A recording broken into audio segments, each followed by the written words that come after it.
Micah Parsons still unsigned? I am surprised, pleasantly so. Jerry's MO has always been Monday or Tuesday of the week before the week. You just get it done. You cave in, you overpay, you hug and kiss with your superstar that you'd been at odds with throughout training camp.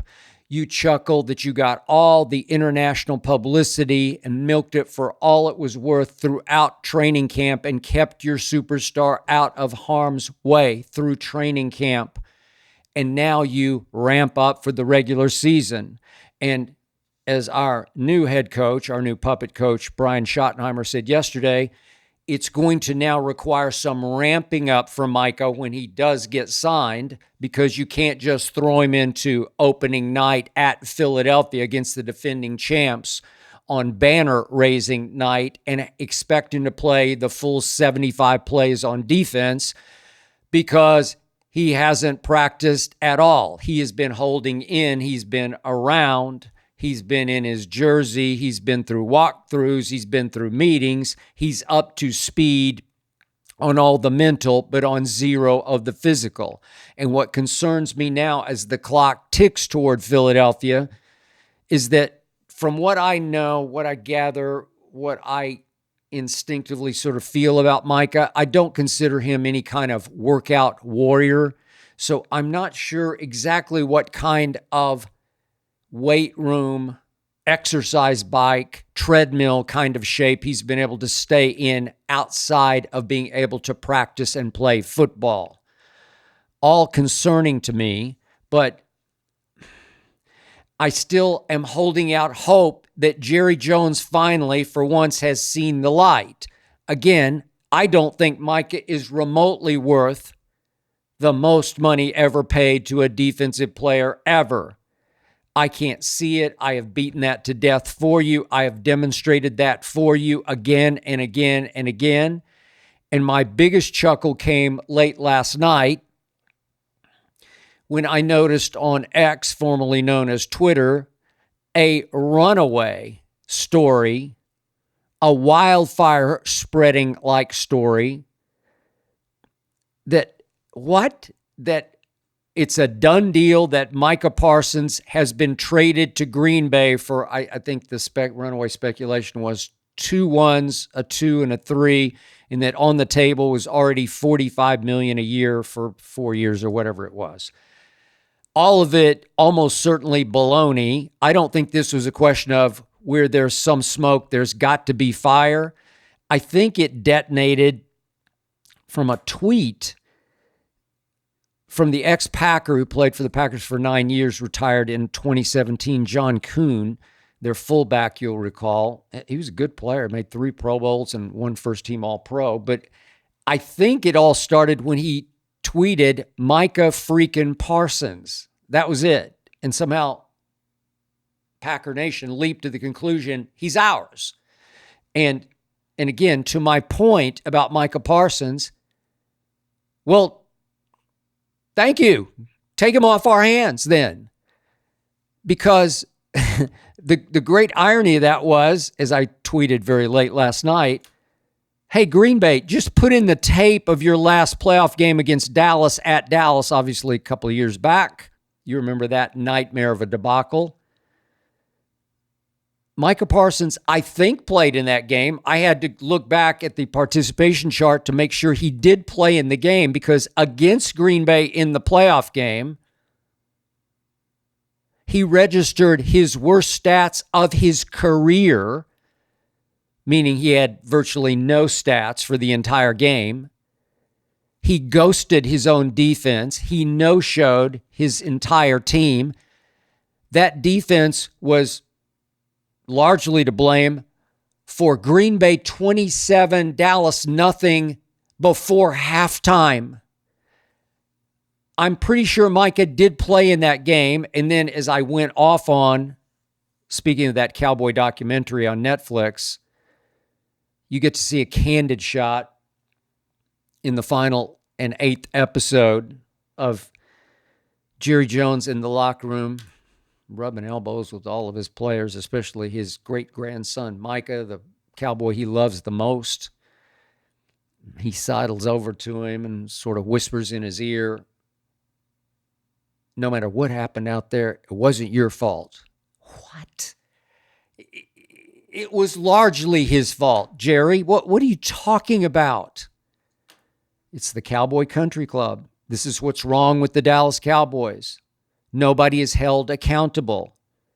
Well, I'm holding him accountable. In Green Bay, if you're really thinking about trading for him, you should have held him accountable for that game. I remember another game going back to Micah's second year at Green Bay. It was an Aaron Rodgers game. Remember the overtime? Aaron always killed the Cowboys. He didn't kill many teams, but he killed the Cowboys. I think he won his MVPs off Cowboy games. He was born to beat the Dallas Cowboys, to destroy the Dallas Cowboys. And in that game, that was the first game I began to question. They were moving Micah all of that. They had him playing pass defense. They had him running with receivers all the way down to the goal line. And the next day on TV, I was just out of my mind. What are you doing with Micah Parsons? Well, clearly they were already of a mind that he can't play the run.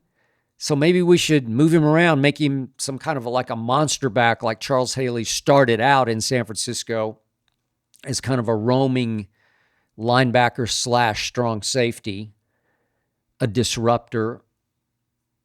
Green Bay, really? Are you sure about Micah Parsons?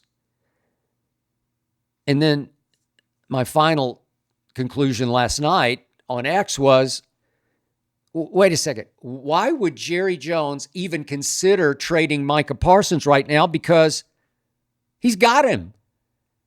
It's not like one of those situations where the player is playing out his option and he's going to become a free agent. It doesn't really work like that because in this sport, thanks to the NFL's collective bargaining agreement, there's this thing called the franchise tag.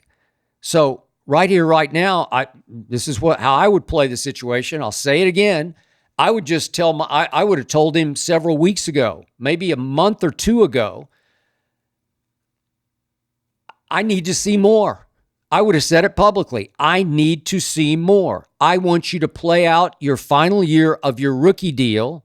What is it? It's somewhere between 22 and 24 million. I think there are various clauses and things, but it's somewhere in the low 20s. It's not terrible money. Who wouldn't want that? But have him play out that year, and then you have this thing called the franchise tag. You can strap it on him, and you can strap it on him a second year. You have Micah Parsons for 3 years. Why would Jerry Jones want to part with Micah Parsons right now when he's got him right where he wants him, able to put the biggest chip on his shoulder pads you could put on there? You could just say, I don't believe you. I know you're pretty good. I need you to be very good. And if you show me you're very good, then I'll pay you the most money ever paid to a defensive player. But I need you to prove yourself first, because he hasn't. Again, 5th in sacks since he came into the league. 5th in hits on the quarterback since he came into the league. And finally, speaking of those playoffs, think about this, about Micah Parsons. He's played 4 playoff games, and he has 1 sack that came with 1 minute and 29 seconds left in what had become a blowout Cowboy win, a rare Cowboy playoff win, at Tampa against the 8-9 Buccaneers, then led by the last hurrah that was 45-year-old Tom Brady. So Micah, late in that game, it was, 31-14. I think that was the score. It's a wipeout. And with 129 left and Tom Brady having no other choice but to just keep dropping back and throwing it, snap it to me and I'll fire it. He's beat up. They've been all over him the whole game. And Micah got loose one time with 129 left and registered his only sack in 4 playoff games. He no-showed at home against San Francisco. He didn't put up any numbers at all, even though the defense played pretty well at San Francisco when they lost that game. And then that nightmare of a debacle of a eyesore of a game against Green Bay at home when Dallas had, what was it? I forget the number. It was like 8 or 9 Pro Bowlers, at least 7. And Green Bay, the youngest team in the playoffs that year, had none. Dallas was a 7-point favorite, 2 seed. Happy days are here again, and that's what happened because Micah no-showed. I mean, come on, man. And now my only fear is this is dragging on, which is good news for me, but bad news in that he's going to play for the Cowboys, but how is he going to get ready to play for the Cowboys? I don't know what's going on here, but once we missed the Monday, Tuesday, I was predicting that's Jerry's history. They'll get it done by Tuesday. Nope, no, they didn't. Maybe they're negotiating away as we speak. Jerry's history is he'll cave in. I still, that little voice deep down in my psyche says this will get done today or tomorrow. They'll hug each other and Michael will be absurdly overpaid. But I do have one other hope here. And the weird part of this is that Micah should also see what a great spot he is in Dallas, even if he played for less money than the most ever. Think about this. The strength of the Dallas Cowboys this year will be starting receiver, those 2 receivers, CD and Pickens. And the pass rush is a quiet, sort of silent strength. We got Dante Fowler back from Washington. He led them with 10.5 sacks. They are going to miss him. We are going to welcome him back because I think he's still got a lot of gas left in the tank.